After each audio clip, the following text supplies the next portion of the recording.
whatever the pathway was, but there was this enduring sort of connection between each other.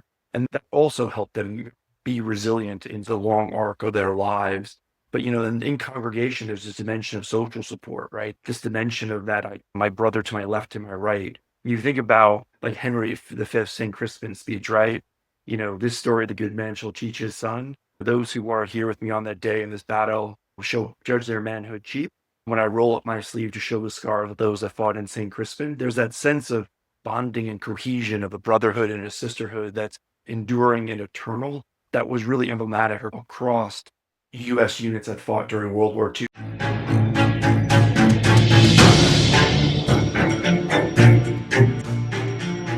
Well, good evening, everyone. I'm John Fenzel, and I wanted to welcome you all to tonight's Heroes Path webinar. It's called Resilience Under Fire, What the Greatest Generation Knew.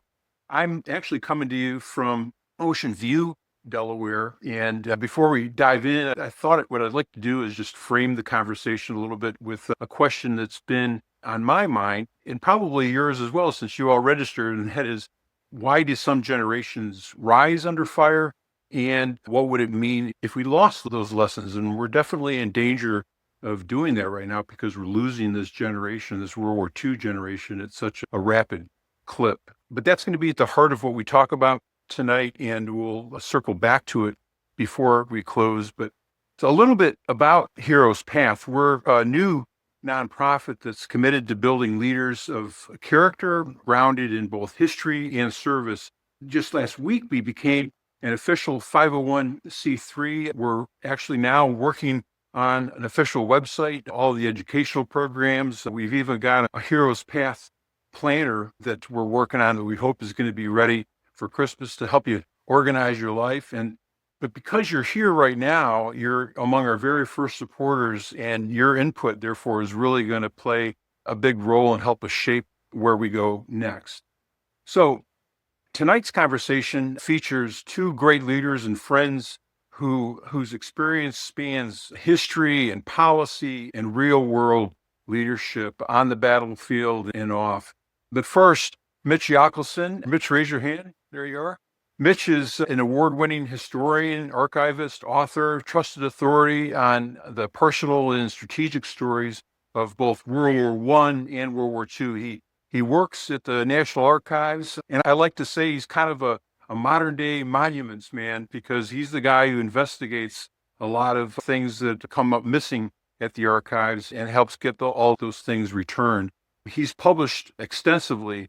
He's advised on major media projects, and his upcoming book will shed light on the relationship between Eisenhower and Winston Churchill and their partnership, one of the most consequential alliances of the 20th century.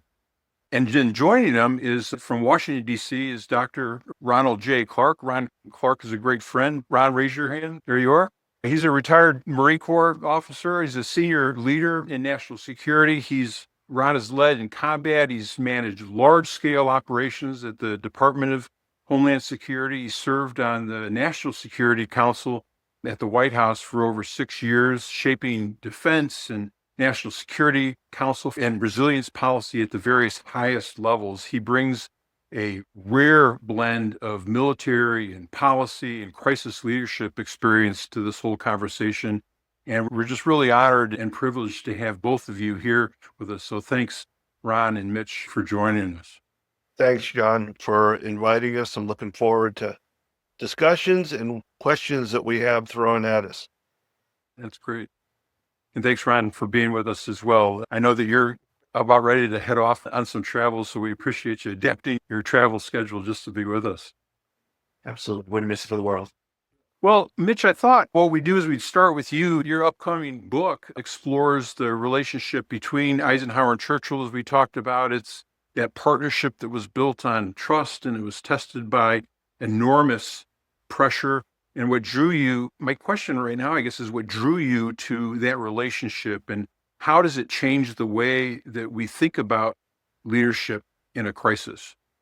Well, thanks, John. What I'm learning from this project, and I had no idea, and that's one of the keys of being a historian, is you go into a project blind in a way, and then you let your sources and lead you to questions, and your questions are spot on.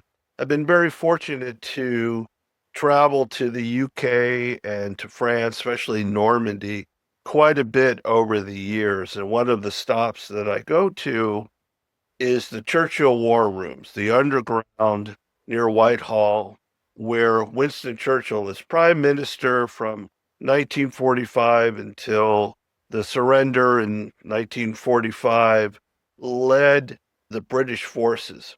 And you really get a glimpse. It's almost like sneaking into somebody's house when they're not looking. And you get to see how he was as a leader. Not only do you see the offices and where the map room, but they also have a splendid museum dedicated to the life of Churchill. And it really fascinated me.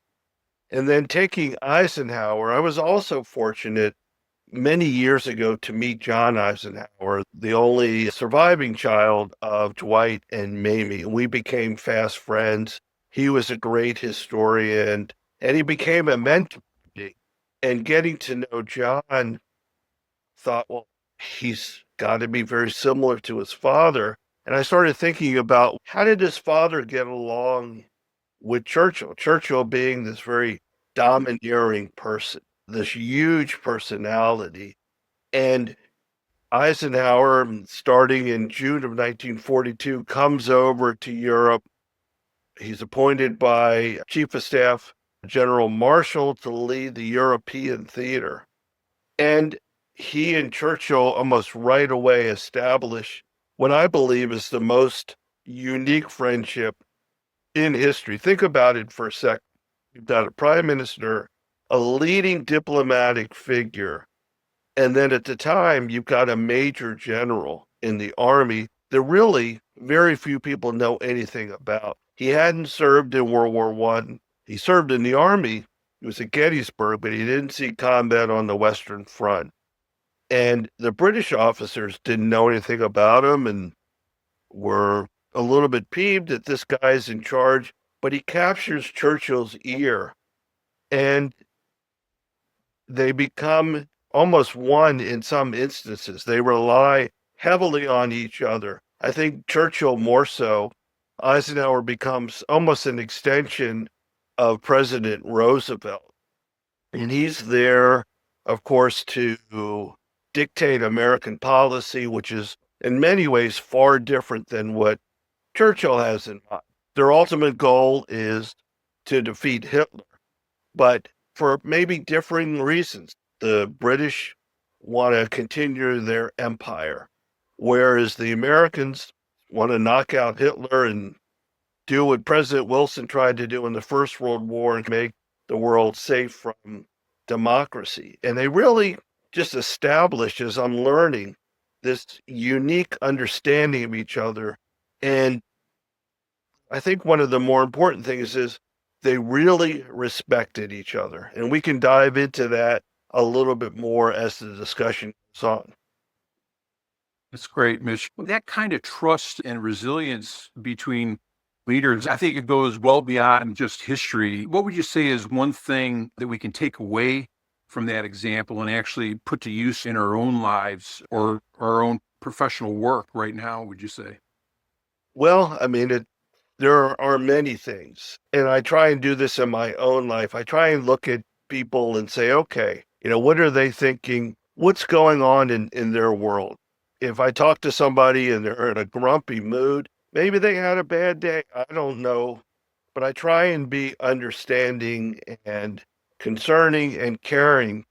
And that's so much of what these two men, they would get each other gifts. They were just fond of each other. And no one knew how long that relationship was going to last. As I said, Eisenhower comes over.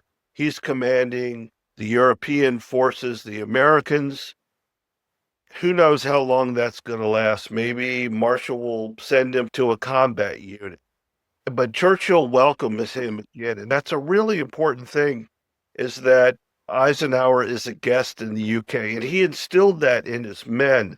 Before he came over there were about 20,000 or so American troops already in England.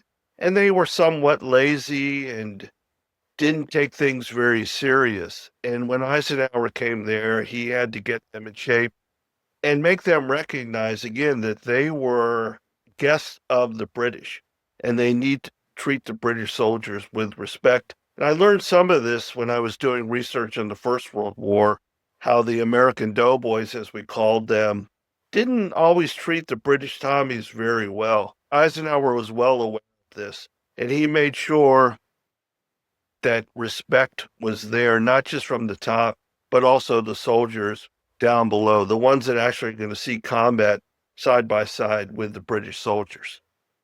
Well, let me ask you, Mitch. So, looking back at all that correspondence, which I know you're going to be recording a lot of that in your upcoming book, which we can't wait to see. But in all your research, looking back at the correspondence and the meetings that they had, are there any moments that you saw where their resilience really shifted the outcome, maybe through a disagreement or a difficult decision?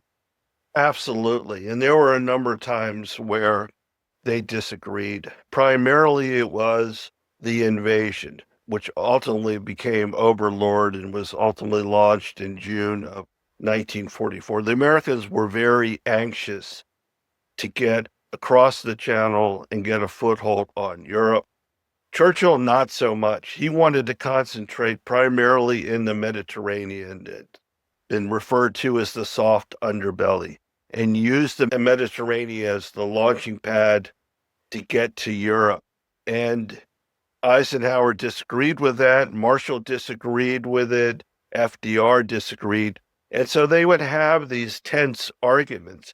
And those arguments continued throughout the war. Not only would eventually be the cross-channel operation, but even afterwards, Eisenhower wanted to launch Operation Dragoon, which was an invasion of southern France to help establish a port around Marseille to bring the supplies over. That would have meant shifting troops over from one part of the Mediterranean to southern France. Churchill was adamantly against that. They argued for more than a day. Ultimately, Eisenhower won out. Churchill would say, I actually got dragooned into that operation. And then towards the end of the war, when it was fairly obvious that the Allies were going to beat the Germans, so we're talking about around March, April of 1945, the question came up of who was going to get the prize being Berlin. And there had been the Yalta Conference where it was established where the boundaries were going to be. And Eisenhower felt, as a strategic commander, that it wasn't prudent to try and go after Berlin. He would be severe fighting, a severe loss of life. If it could easily be taken, then he would agree to it. But his strategist and his own mind, he said, we're not going to do this. Churchill had a completely different opinion. He wanted to be the victor. He envisioned Montgomery marching into Berlin gallantly and raising the British flag. Ultimately, again, Eisenhower won out. And one other point to bring up is that the Americans became the dominant force in the European theater. And it was difficult for Churchill to take this. It was difficult for the British people to recognize that the Americans, in a sense, had taken over the war. And it was a great concern to the British of how were they going to be looked upon once the war was over. Yeah, those are great points, Mitch. Thanks so much. And Ron, did you have any questions of Mitch at all? No, at this point, that's great. Great opening. Yeah, let's just turn to you if we could, Ron. You've talked to so many World War II combat veterans through the years, and actually this was a part of your PhD dissertation, as I recall, resilience with World War II veterans. You could talk a little bit about that, I hope, but you've seen on a very personal level leadership and resilience firsthand from the battlefield, all the way from the battlefield to the halls of government. What have you learned from all those conversations that you've had? And from your perspective, your personal perspective, what really stands out amongst those conversations that you've had? Yeah, John, I started back in the 90s interviewing and systematically cataloging the interviews of World War II veterans and applying a qualitative methodology to sort of draw out the lessons. It was driven in part by this sense that in the 90s, we had a force that had been tested in small incursions in Africa, tested at some level in the former Yugoslavia, but nothing like what would come in the post 9/11 environment, and certainly nothing like what the Marines and soldiers, my grandfather rushing across the beach at Normandy, or the Marines that I spent a lot of time with on Tinian, Saipan, Iwo Jima, Okinawa, Tarawa, where they would experience just full high-end, the highest possible intensity combat. And from there, I really try to start peeling back what dimensions of resilience, like how did they actually do it? Warren McCarthy starts the war in Guadalcanal, fights his way across Tarawa, Tinian, Saipan. Finally, on Saipan, he's wounded a third time, and that was, as Warren put it, well, three Purple Hearts, and that was your ticket. That was your ticket stateside. There was no debating anymore. If you want to stay with your unit, they're not interested anymore. You've been wounded three times. First time he's wounded in Tarawa. He's on actually the first wave into Tarawa. When anyone knows, the tidal plane shifted in Tarawa, so successive waves of Marines, their vehicles got stuck about 500 meters off the beach line. So they really had to wade ashore against intense enemy fire. And Warren literally was shot in the stomach, crawled into a shell, a half water filled shell crater hole, and then spent the rest of the time there, both fighting as well as then every time he would turn around and reload his weapon, he'd watch these waves of Marines coming in and then Japanese machine gun fire just strafing across there. And the question really becomes like, how did these units maintain their ability to remain effective combat units? How the individual do it, how the group do it, and this theme of congregation and the extraordinary importance of resilience and how congregation breeds resilience and that sense of cohesion in these Marine units. I mean, similar, John, to your background in a special forces unit, right? And that goes all the way down to the psych theory around primary group. Primary group is identified between 3 and 15 people. If you think about the size of a squad in the 82nd Airborne Division, a squad in the Marine Corps, a special forces team, that primary core element is never larger than 15. And that actually applies back to both anthropological origins as well as social psychology origins of just the nature of how human beings function and operate. And for Warren and for all the veterans that I had the privilege and honor to spend time with, this dimension of congregation became incredibly important. And with that congregation is a sense of family. It's something that's built prior to combat. It is something that is magnified in combat and tested in combat. And all of them, although they were quiet warriors and silent warriors as they came back home, all of them came home with a deep sort of enduring connection to the Marine Corps, whether it's through the VFW, whether it's through the American Legion, whether it's through the Marine Corps Reliefs, whatever the pathway was, but there was this enduring sort of connection between each other. And that also helped them be resilient in the long arc of their lives. But in congregation, there's this dimension of social support, right? This dimension of that, my brother to my left, to my right. You think about like Henry V's St. Crispin speech, right? This story, the good man shall teach his son. Those who are here with me on that day in this battle shall judge their manhood cheap. When I roll up my sleeve to show the scars of those that fought in St. Crispin, there's that sense of bonding and cohesion of a brotherhood and a sisterhood that's enduring and eternal. That was really emblematic across U.S. units that fought during World War II. And I was heavily focused on Tarawa, Tinian, Saipan, Pacific Theater. But if you look at the Battle of the Bulge, and if you look at the science of war, not the art, the science of war would say that X unit, after you receive a certain number of casualties, are rendered combat ineffective. Yet the Battle of the Bulge, those units held. They held under impossible odds with extraordinary levels of casualties. But that's this dimension of congregation, of primary group, social support. They also talk about the dimension of humor, right? In these kind of tough moments, like the guys bantering back and forth. And then the other piece was, then it was also a question of what did they perceive as sort of their kind of top stressors? And the ones that are most obvious are threat to life, limb, and health, right? That perpetual sort of threat to life, limb, and health, right? If you're on Tinian, Tarawa, Saipan, Guadalcanal, Iwo Jima, it's a constant 24/7 thing. But then it's also loss of comrades, right? The sight and sound of the wounded and dying. And these were those things that were the most haunting sort of stressors. But then another one, in that top three categories, so you have that loss of life and limb, you have the loss of comrades, But then you also have this dimension of uncertainty, right? This is perpetual uncertainty on the battlefield of what was happening, what was going on. I mean, for me, that was one of the inroads into, okay, well, this is something that is a leadership challenge, right? This is something that non-commissioned officers, sergeants, staff sergeants, lieutenant, captains, colonels, generals, we can do better at actually getting after alleviating that pathway of uncertainty. But maybe I'll pause there. No, those are just fabulous points. And by the way, I love the St. Crispin's Day speech. That was just an amazing thing that's always so beneficial for us all to go back to as a touchstone. But Ron, in your research, what are the strategies, what are the mindsets that these veterans use to deal with hardship and to keep moving forward? You had mentioned the fact that they had that kind of camaraderie in that community. Was there anything else that you saw in talking to them?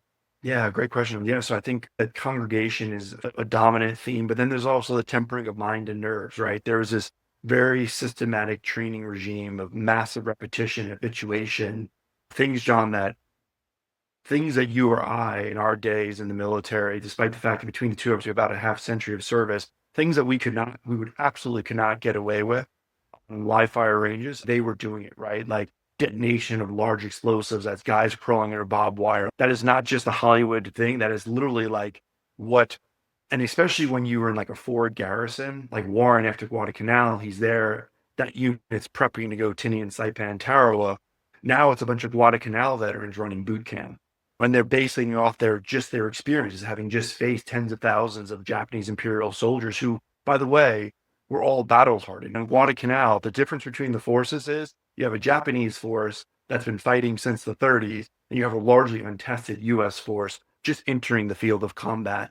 So there's a really big mismatch. There's a massive learning curve that occurs there. But that tempering of mind and nerves, right, through rapid, endless habituation, constant repetition of training, drills becoming instinctive, no hesitation in the execution when the squad leader makes a decision, contact left, contact right, sniper 200 meters, right? That those battle drills are hardened. Another one is fitness, right? The hardening of the body, and hardening the body, not in this classic, most World War II veterans probably wouldn't know what to do in a modern day gym, but they could ruck all day, ruck all night on very little food, very little water. Unlike the current doctrine where we encourage, soldiers and Marines and in high heat environments to drink constantly, that was not the case. They were very big on water discipline. And again, because they were living in a sort of a different world. You think about Carlson's Raiders on Guadalcanal, they conduct a behind the enemy lines operation for 37 days. And they're deep behind enemy lines, alone and unafraid. It's about 100, 150 Marine Raiders just completely dismantling and turning the Japanese Imperial Army just in total chaos. That's great. It's you and I have talked about Dr. Dick Jesser, who is a Marine on Iwo Jima. He's in Boulder, Colorado. One of the things he told me during a conversation that I had with him is that he was initially thrown into officer candidate school. And the reason why he flunked out was because they would be going on 26-mile ruck marches, but they wouldn't let him drink any water. He said, I couldn't do it. But so you're exactly right. Mike Shriver is one of our participants. He's got a question for you, Ron. He said, how important was the element of congregation and sense of brotherhood in overcoming the veterans' failure of nerve or heart? Absolutely. I think it's probably the defining virtue in all of this. Probably the most important thing is that dimension of unit cohesion, that sense of brotherhood and sisterhood. And that is both the social dimension, but it's also institutionally how we structure and build our formations. The reason why a Marine Rifle Squad is in 30 is because it breaks both tactical wisdom, but it also breaks this idea of what the primary group is. But congregation, I'd say, is like the dominant dimension for it. And we've seen in wars since World War II, where we've maintained unit cohesion as a primary core principle and how units performed, and we've seen it where that principle was broken, where you start doing unit one by one replacements.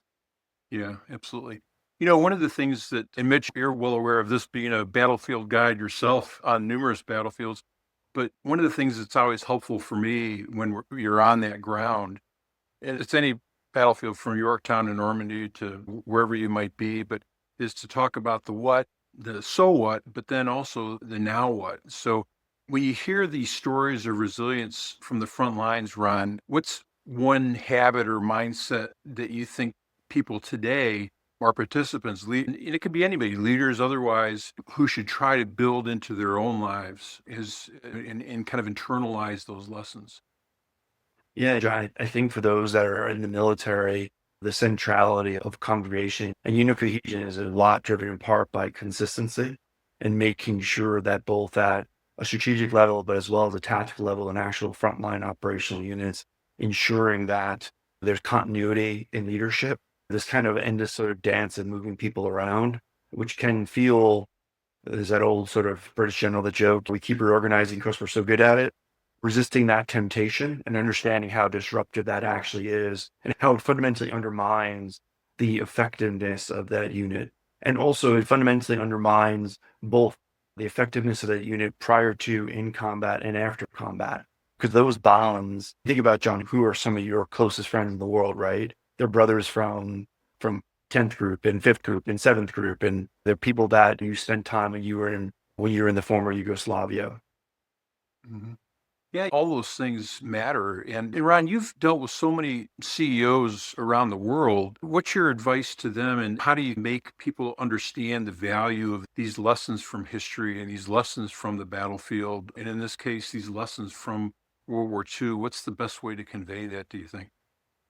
And I think when the first intention was really to pull lessons learned from the World War II population, bringing it into the current military, to bring it into units that I was a part of when the Marine Corps was standing up the Marine Corps Martial Arts program. I also tried to pull this into that.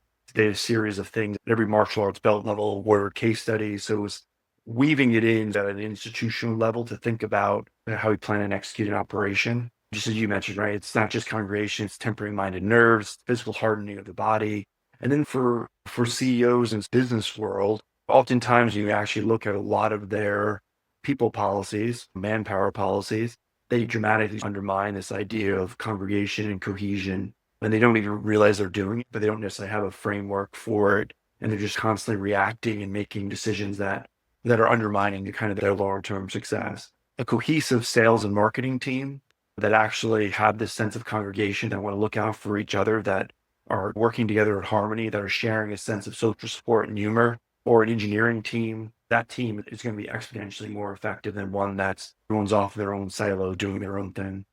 Yeah, absolutely.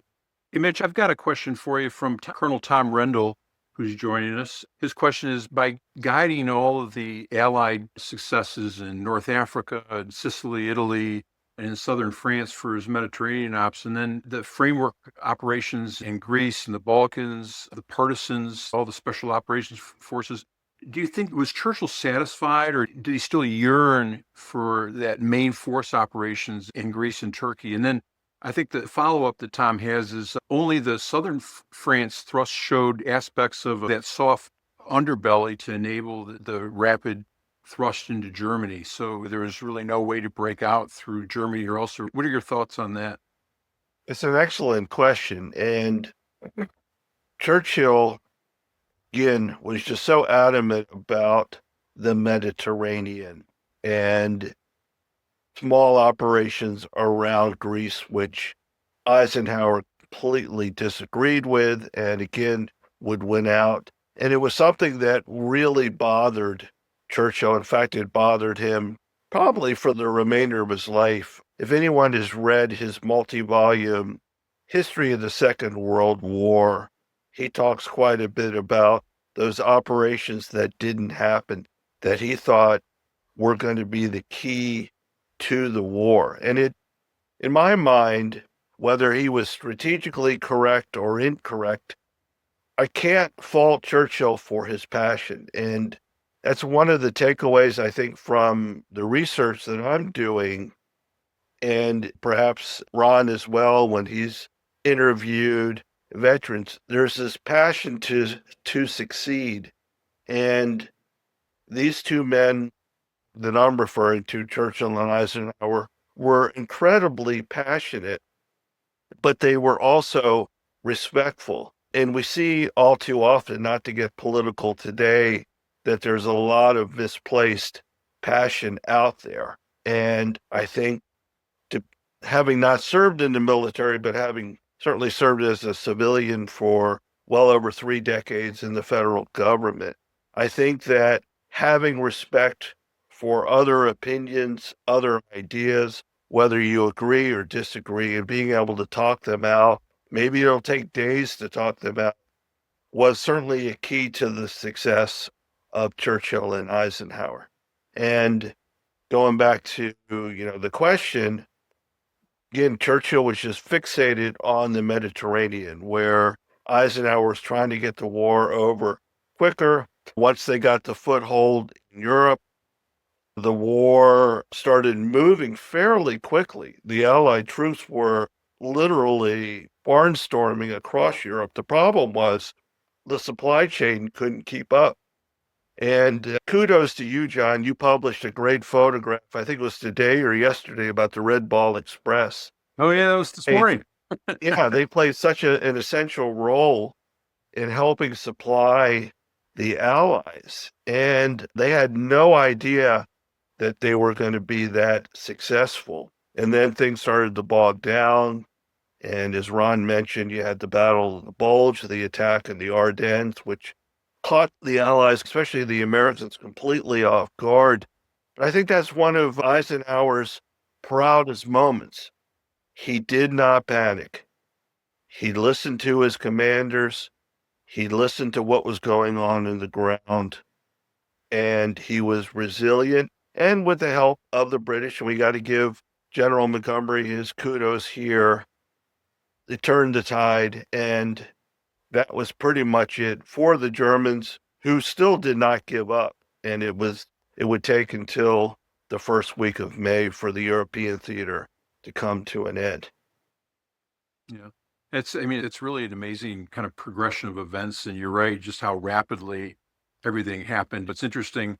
I think there's a kind of a little vignette that Eisenhower, I think, had bet, I think it was Montgomery, a 5-pound note that the war would be over by Christmas. That's right. And of course, that didn't happen. And even Bing Crosby came out with a song we've all heard, I'm sure, about bringing the boys home by Christmas. So there was that anticipation. And Americans we can be very impatient. We want our pizza in 30 minutes or less, and we want our wars over quickly. It's amazing. Let's talk a little bit about translating all these insights into habit. And by the way, we're at the halfway point of our webinar. And so I appreciate everybody staying with us. But, and by the way, there's a Q&A function at the bottom of your screens for all of our participants. Definitely go ahead and send your questions in that way. I'm actually looking at the screen right now, so I can see any open questions that are coming, and we'll certainly ask those of our panelists, both Ron and Mitch. But getting into that translation of insights into habit, Mitch, let's start with you. Based on what you saw and have seen with both Churchill and Eisenhower's partnership, are there personal habits that you think really made them more resilient, the habits that we can try ourselves? You touched on that a little bit. When you really look at both of them individually, but then also collectively, what are the habits that we can internalize into our own lives?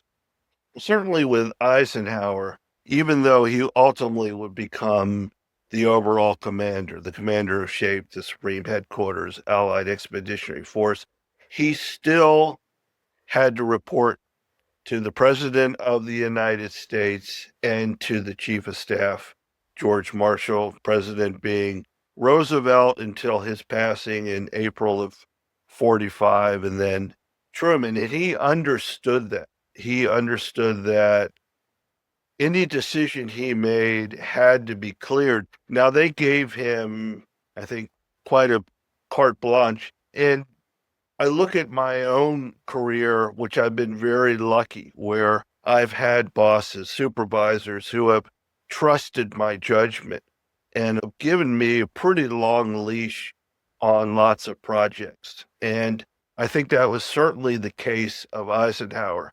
He went into this pretty cold. Ron talking about these troops in the Pacific on these islands who have no experience, and in some cases fighting against veteran Japanese forces. Here's Eisenhower going first to the UK and then being surrounded by all these British officers who were well decorated from the First World War, and he couldn't match them. but he had the smarts. He understood how to deal with people. And I think sometimes that's lost today. Eisenhower had that personality. Everything I read, and I knew this from getting to be friends with his son John, that big wide Eisenhower grin would just absolutely make you melt. And Churchill had more of a gruff personality. One of the main differences between Eisenhower and Churchill is that Eisenhower, like myself, liked to go to bed relatively early. Churchill, on the other hand, would go and stay up till maybe 1 or 2 in the morning, driving his secretaries crazy. And it wasn't unusual for him to call Eisenhower when they were in London at the same time and say, "Come on over to 10 Downing Street. We need to meet." And there's great stories of Eisenhower visiting with Churchill at Chequers, which is a country retreat for prime ministers, in some ways like our Camp David. And Eisenhower, on one hand, loved being around Churchill, but on the other, it drove him crazy because they were long, exhausting weekends. And Churchill was the type of guy that could go from serious to silly on a dime. One of the things I'll point out is that kind of frustrating me with the research is that we don't know a lot about what they talked about. We know we talked a lot about strategy and Operation Torch, and then Husky, and then, of course, later on, Overlord. But they spent a significant amount of time together, either at Chequers. They had dinner once a week where Churchill would make Eisenhower's favorite meal, beef stew. But we don't know really what they talked about personally. They both had a shared tragedy. They both lost children who died at a young age. Eisenhower certainly met Randolph Churchill. He would have met the daughters. And then later on, Churchill would have met, I know he met John Eisenhower. So you wonder, did they talk about those sort of things that human beings talk about? And I got to say yes, but we all know a lot of British folks, and sometimes they can be a little bit closed-lipped on things. So that kind of thing fascinates me. And in my own life, I try and get to know people on a personal level. Because I think if you spend all of your time just being serious and just wanting to get the job done without getting to know somebody, you miss out on it. Absolutely. And it's interesting as you talk about both of their personalities. One of the vignettes that automatically comes to mind with Eisenhower is on the eve of D-Day, Eisenhower going out to the airfield, talking to the 101st Airborne. And rather than talking to them about the operation that they were all going to be going on, what did he talk about? He talked about their favorite sports teams, their hometowns, right? Yeah. And fishing, everything, where they were from, what they did, about their family members, about their dogs, all the things that you really wouldn't expect a four-star general to be talking about. You would expect to be hearing about this imminent operation, but he knew that. I think he was, in many respects, and Ron, you could talk a little bit about this, but in many respects, it's just a great lesson because everybody's mind was on the operation, but maybe taking your mind off of that for a little bit was a good reprieve. Yeah, oh, absolutely. And he knew that. And he was nervous. And there's an account that I will have in the book where he's at Greenham Common Airfield and he's watching the planes take off. He has dinner with some of the paratroopers, including General Taylor. And then he sits in this reviewing area and watches the plane take off. And a journalist looked over at him and he could see tears rolling down his eyes. Part of that, he was so nervous about the airborne because he was deeply concerned that they were going to take significant casualties, which ultimately proved not to be true. They did take heavy casualties, but nothing that the British thought was going to happen. Great. Well, Ron, from your own experience, whether from your experiences in combat or making high pressure decisions in the White House, are there any mental or emotional tools that you'd recommend that people practice every day to help build up their own resilience? And I think that is another question is resilience something that you can build up over time and through your own experiences? Yeah, I'd footstep what Mitch just said about Eisenhower and Churchill at Checkers. That's them congregating. That's them sort of bonding at sort of multiple levels. That sort of testing of that relationship and building that cohesion. They were a team, right? They were going to tackle these problems as a team. They did not always necessarily completely agree with methodology or approach or whether the Mediterranean path or whether a decisive operation in distant Greece would be the thing that would clearly convince Berlin that it was time to pull the white flag or not, despite those kind of tensions in sort of strategy and operational pieces. I think as far as resilience, what's unique about the World War II population is they don't have the lexicon that we would have today.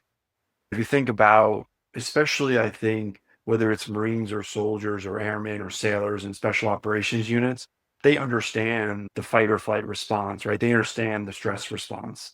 And they're now explicitly exposed to that psychology around us. They can understand what's happening to them, right? Any modern day, vast majority of modern day warriors understand that when your heart rate starts going beyond a certain point, you go north of 120, your fine motor skills begin to degrade and gross motor skills are maintained. So you think about it, if your heart rate's at 150, can you take a shot at 500 meters? Probably not. You can pull the trigger, but whether you're actually going to be able to keep sight alignment, trigger squeeze, and all those good basics of good marksmanship, that's probably likely not going to be there. But fitness, right? This sort of hardening of the body becomes incredibly important to that sort of resilience and habituation, right? So for the World War II generation, them being exposed to live fire training exercise, machine gun overhead fire, explosives blowing up next to them, right? That was a very high risk preparatory process that made them, it wasn't the first time that a bomb went off close to them on that habituation. So resilience absolutely can be trained. There's nature and nurture. There is a fundamental genetic composition side to it that some are just, it's an Olympic athlete, right? There are certain Olympians that are wired for certain things. There is that piece of it, right? I'm not discounting that dimension of it, but the vast majority of it can be nurtured and taught. But again, with the World War II generation, there was definitely a lack of kind of explicit talking about managing those pressures and tensions and high emotions of a combat zone. Yeah. I think, John, the other thing that I also spent a fair amount of time on is there's sort of two theories in this. There's behaviorists and there's cognitive scientists. Behaviorists, for them, everything's stimulus response, right? This is the whole Pavlovian response, ring a bell, dog salivate, everything's behavioral. And then for the cognitive scientists, no, everything's perception. Everything's how you perceive the world around you, right? It's all we're a highly evolved species, big frontal cortex, big brain. It's all about how we think about things. But if you think about it, if you put your hand on a hot stove, whether you're 2 years old or whether you're 20 years old or 70 years old, your hand immediately pulls back, right? There's behavior school of thought working out, right? That there's this primary appraisal to stressor, and a stressor that is producing extreme pain will result in immediate action, right? Your hand will pull back immediately from that.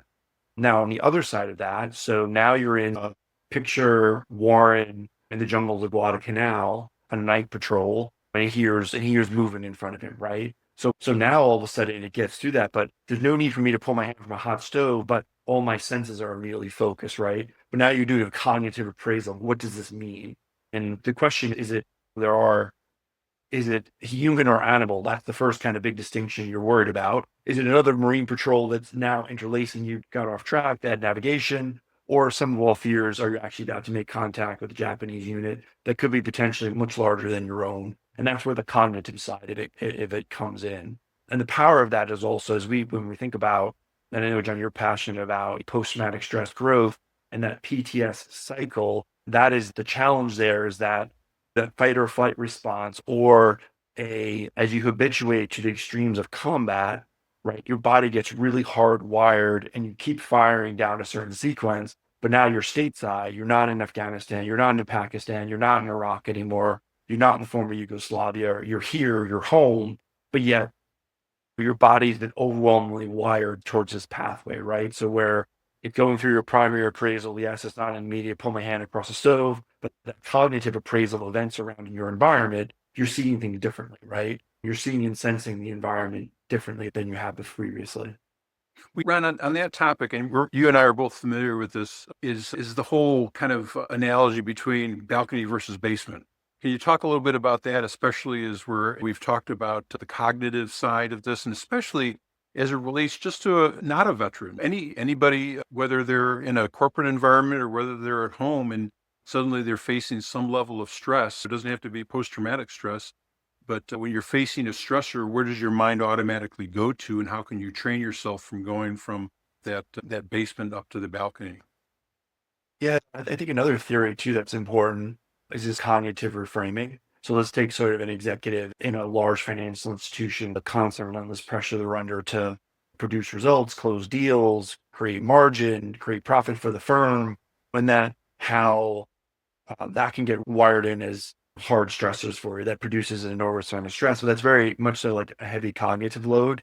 And that cognitive reframing allows you to step back, look at it from a broader perspective and reframe it, right? Reframe it that this is not necessarily, you don't need a big cortisol dump to get through your M&A deal. That's actually not going to help you. That's actually going to degrade your higher cognitive skills as opposed to enhance it. And it's certainly when you finally do leave the office and make it home, that also that big cortisol dump and that kind of really being up here, you're not running away from a primal threat. You're not running away from lion, a tiger, or a bear. That also degrades then both the personal life and what you come home with. But that cognitive reframing, stepping back and looking at something and saying that what could this mean and what could this be different? What could this mean differently? Yeah, absolutely. Well, Mitch, Mike Schreiber has a question for you, and it gets into teams today. One of the critical dysfunctions that really tests leadership resilience is that kind of sabotage that may happen. What were the leadership attributes and characteristics, Mike is asking, that Churchill and Eisenhower demonstrated and leveraged that can build such incredible trust in each other to stay mission focused and not be tempted towards sabotage if something's not going their way, a decision isn't happening the way that they want it? Any insights on that? Sure. One of the smart things that Eisenhower did, and again, going back to the fact that he's working directly with the British and he's doing it extremely well. When he first gets over to Europe, not only does he have American staff officers, but he makes sure and also include British staff officers. And he became very close to one of Churchill's military advisors, Hastings. He went by the name of Pug Ismay because his face looked like a pug dog. A very smart guy. And he and Eisenhower hit it off almost immediately. And it was the ability, again, to go back and trust each other and to be able to have discussions, but also show the confidence. Churchill, on the other hand, he's in a whole different ballpark. He's a politician, and he's worried that his job is on the line. In fact, in 42, around the same time that Eisenhower comes over, the British are struggling badly, not only in the Pacific theater, but also in the Middle East. And he's deeply concerned that the British people are going to lose confidence in him and he's going to be kicked out of his office. And of course, that eventually happens. But in a way, having Eisenhower there, who becomes, in a sense, his eyes and ears, and somebody to bounce ideas off of and to be able to talk to. Give you one example. Churchill had written a letter to one of his commanders who was in the Middle East. I'm sorry, in the Mediterranean, Alexander. And it was a pretty harsh letter, but he asked Eisenhower to read it before he sent it. And Eisenhower, in a sense, told him, you are the prime minister, you are the commander. However, you're out of bounds on this. You are being far too harsh. And Churchill understood that and rewrote the letter. So to be able to have somebody like that, somebody as a confidant, and that's an important part of the story, to have someone, I think we all need that in our environment, whether it's a work environment or a relationship environment, somebody that you can tell something to and be vulnerable, but also being willing to listen to what they have to say and not immediately wave it off. And with Eisenhower, when Churchill would ramble on about the Mediterranean, this is where we need to attack. And roads, for example, in around Greece, which Eisenhower completely said no, he was willing to listen and understand and tell him why he thought that was a bad idea. And I think that those are important parts of leadership. Yes, it's interesting. And there's a corollary to that too. It reminds me of Lincoln's practice in writing letters, but not necessarily sending them all the time. And just putting them in his desk. He did that with General Meade after Gettysburg. He was so upset with him that he wrote a letter, but never sent it because he was upset that Meade hadn't pursued Lee following that battle. So I think writing the letter is actually a healthy thing, but then by all means having that sounding board to say, should I really send this? Whether that's a coworker, whether it's your spouse, whatever it might be. Yeah, we're all prone to emotion. And certainly these two individuals, Eisenhower had a notorious temper, Yeah. along with that big grin. And Churchill, in the same way, he would put down individuals in front of them and in front of other people. But I think it's in line with that passion that they had for the job and knowing the responsibility that they had before them. Well, you just answered what my next question was for you, but I really believe that those instances do capture that quiet courage and resilience, that emotional resilience that you can build up over time. And it's a function of just watching people who you know and who you respect, but also studying history and understanding those anecdotes is really an important thing, right?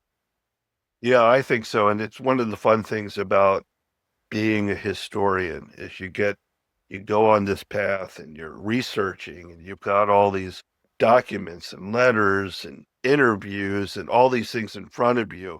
And you've got to figure out, okay, what does this all mean? How does this all fit together?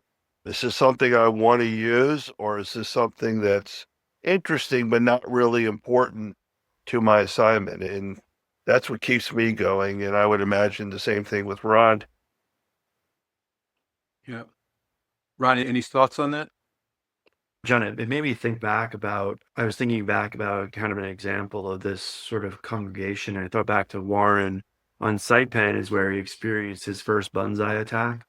And a banzai attack in sort of World War II lexicon was basically a full frontal assault by all available Japanese forces, like headlong, straight, completely decisive engagement. This one would happen at around 2 o'clock in the morning. And it was, by Warren's estimate, thousands and thousands. They actually had aerial reconnaissance that identified a large concentration of Japanese troops on Saipan. This is after they already cut across the island into Garapan. And Warren is on a forward scouting operation, kind of forward of lines, identifying things. He said he could hear them, but I don't know what they're doing yet, so I couldn't go back because at one point Warren says, "Yeah, what the hell was I going to tell my commander?" I heard him. They wanted more than that. And at one point, he tells a story about how he and his small little scout team are out there. He has a Browning automatic rifle, 20 round, 30-06, fully automatic weapon, weighs about 22 pounds, fully loaded. Not exactly, a little heavier than an M4, tricked out just slightly than what the modern soldier endures. Although, of course, he's not wearing body armor and threat level 4 plates and all that other stuff. But so there's a balancing act that's happened. But first flare goes up, he looks down, they're on this sort of forward edge of a cliff. And he looks down and he sees a rock. He's okay, rock. Next flare goes up, and this is 5-inch flares from off the shore. Naval destroyer shooting flares or to illuminate the area. Looks down, looks at the rock, and says, "God, I'm tired. I'm sure that rock just moved. And he's closer than where I remember it was." Next flare goes up, and then finally he realizes that's a Japanese scout. He and the team immediately opened fire. And then he said, yeah, and then we ran like hell back to our forward line to tell them that they're close. And they said, how close? They were right there. It was literally a Japanese scout crawling up, a series of Japanese scouts that were crawling up onto their position. Then he said that night they had brought forward, the commander had told them all to dig in foxholes, put triple concertina wire in front of them. They brought up multiple Sherman tanks, 37 millimeter cannons, and then just wave after wave of thousands of Japanese that night at 2 o'clock in the morning, just stormed straight right into their lines. And in many cases, there was that sort of long range engagement with the tanks and artillery kind of engaging, integrating the forces, but it definitely degraded. Warren did it memories of degrading into close combat as well, where various points of the line were broken by this kind of wave of Japanese soldiers executing what we consider as full committed frontal assault. And you think about, just imagine being a 19-year-old kid from Idaho, Iowa, Oregon, New York, California, wherever, not a Japanese soldier that you first fought in China in the early 30s, one that sort of this is one of the first times you've really seen this level of intensity in combat. The question is, what makes them hold, right? Why is it that there isn't sort of rampant stories of Marine lines breaking or Marines and soldiers not holding the line? That's that again, that sense of congregation, primary group, social support, that unit cohesion that allowed them under overwhelming odds. I mean, you think about the fight or flight response, right? I mean, there's a choice. You can fight or flight, but yet for U.S. combat veterans that fought in World War II, and I think every successive generation, what you haven't seen is a lot of flight. There are very few instances of the U.S. forces leading the battlefield, their tail tucked between their legs. Not always successful. Long-term, strategically, that's not a doubt. But at that individual tactical level, you think about Iraq and Afghanistan, there were times where outposts manned by 30 troopers held against 400, 500, 600 Taliban Al-Qaeda fighters against all impossible odds. Again, that's that centrality of congregation, but the congregation is reinforced by that tempering of mind and nerves, habituation, repetition of skill. Repetition is the mother of skill, and that hardening body, fitness, nutrition, and sleep are all important. Yeah, no, absolutely. Ron, on that, we're coming to a close here. For those of you who are listening, I think one of the most meaningful things that all of us can do is find a way to preserve all of these stories, whether it's within your own family, whether it's in your own organization, recording a conversation. One of the great things that we all have right now are these iPhones and mobile phones that have the full ability just to record those. And I'd encourage everybody to do that. If you have a story or a project like that or want to start one, consider this webinar as your encouragement to take that first step, because all of us, I know Mitch and Ron believe this as well, those stories matter a great deal, and preserving them gives future generations something real for all of us to hold on to. And so with that, just an incredible conversation. Thank you, Mitch and Ron, for your time, for your candor, for your stories, and thank all of our participants for joining us, for your questions, and also for your early support to Heroes Path. We're going to be doing more of these. We'll be sending out a recording, a summary, and Mitch will also make sure that everybody knows about your upcoming book that should be coming out here in the... Actually, it'll be sometime next year. I'm a little behind on it, but I'll let you know so you can let people know. Well, this is your encouragement to get back up to speed on it. Absolutely. Our next Heroes Path webinar is likely going to feature another friend of mine, Dr. Jeff Steinberg, and the title of that webinar is going to be "A Republic If You Can Keep It." So look out for the details on that here in the coming weeks. But before I go, if you have ideas on future topics, speakers, other ways that can make these webinars more valuable, let us know. We also have a podcast that I'm running with Colonel Tom Rendell, that we have many more episodes on the way. We're just starting that as well. We've already finished, I think, Tom, if I'm not mistaken, we finished, I think, 2 of those. And we've got some more that are scheduled. But all of you, you're more than just participants. You're co-creators of where we're headed. So that wraps up the formal part of tonight's program. Thanks so much. I think it's an important topic, especially as our World War II generation is leaving us at about 200 a day. I think we've got about 60,000 left. This was an important conversation to have and to record. And by the way, next month is the 80th anniversary of the end of World War II, and so we're all going to be talking about that here in the weeks ahead as well. And you've probably seen my posts on social media, this 80 days to honor peace. But what are the things that all those lessons of history that we can bring back and talk about and then internalize into our own lives is always going to be really important. Ron, Mitch, do you guys have any closing comments on anything? No, it was interesting just to be able to express ideas like this, and I appreciate you, John, having this venue to allow us to do. Yeah, we look forward to doing it again soon. Ron, anything else? No, John, this is great. Thank you for pulling us all together. Yeah, and safe travels to you, Ron. I know that you've got a heavy travel schedule ahead. So you guys, thanks so much. Thanks for joining us, and we'll talk to everybody soon. All right, take care. Wonderful, John. Thank you. It was wonderful first webinar. Bye-bye now. Bye-bye. Thanks, John.